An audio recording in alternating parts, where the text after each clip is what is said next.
მოიცავს რამდენიმე სტრატეგიულ მიმართულებას. ის რომ მოგეხსენებათ გუატემალას საბჭოს დონა, თუმცა ამ შეხვედრა ამაყდა ამის შემდეგ ალბათ გვექნება საშუალება რომ უქონდა მდგომარეობა, როდესაც რამდენიმე ასეულერიას კარგიანს აღებას ეს დღესდღეობით ჩვენს უდიდეს წარმატებად მიგვაჩნევთ ცენტრის საქმიანობაში მის ეკონომიკურ ხარისხებას ასი ბენეფიციარის რაოდენობით. Բոլոր წლის განმავლობაში ზოგადად ნარკოპოლიტიკაში და მათ შორის დამოკიდებულების მკურნალობაში და რეაბილიტაციაში მნიშვნელოვანი ცვლილებები განხორციელდა. ერთის მხრივ ეს იყო საკანონმდებლო ცვლილებები, როდესაც მნიშვნელოვნად შემცირდა მიწდომადობა სუროგატულ ნარკოტიკებზე და ფსიქოსტიმულატორებზე და ამას სტატისტიკაც გვაჩვენებს, რომ ეს რეალურად მართლაც ავად სახსენებელი კრაკადი, ვინტი, ჯეფი, მათი გამოყენება უკვე 95%-ზე მეტით არის შემცირებული და ერთეული შემთხვევები გვაქვს. ისევე როგორც ბიოს გამოყენებით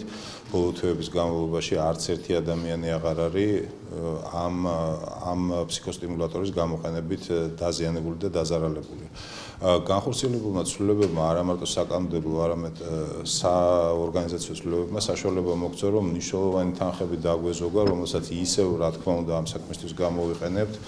ერთ-ერთი მნიშვნელოვანი ფაქტორია მაგალითად, რომ თუ ასეულობით ადამიანი ელოდებოდა მეტადონის ჩამოსვლების პროგრამას, ეხლა არც ერთ ადამიანს ამის პრობლემა არ ექნება და ნებისმიერ შეუძლია, ვისაც კი ეს ჭირდება და სურვილი აქვს მიმართოს ამ პროგრამას. გადაღებული რეფორმები შემიძლია განვიხილოთ ორი კუთხით.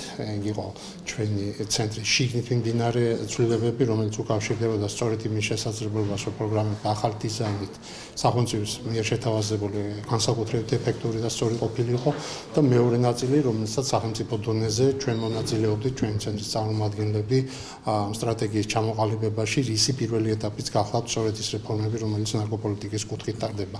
პირველ რიგში მე ხაზგასმით მინდა აღვნიშნო ის ცვლილებები, რაც შეეხო ოპიოიდ დამოკიდებულ პირთათვის ჩანაცვლებით თერაპიის წარმოების პროგრამის დიზაინს. ეს გახლავთ ძალიან მნიშვნელოვანი ცვლილება, რომელიც ეხება მასში ჩართული პირების არალიმიტირებულობას, ანუ ნებისმიერი ადამიანი, რომელიც საკმაყოფილებს კრიტერიუმებს ოპიოიდ დამოკიდებულებისა პროგრამის ჩართვისა და გამოთქვამს სურვილს, რომ იმკურნალოს ამ პროგრამით, ყოველგვარი ბარიერის გარეშე იქნება ჩართული სახელმწიფო პროგრამაში.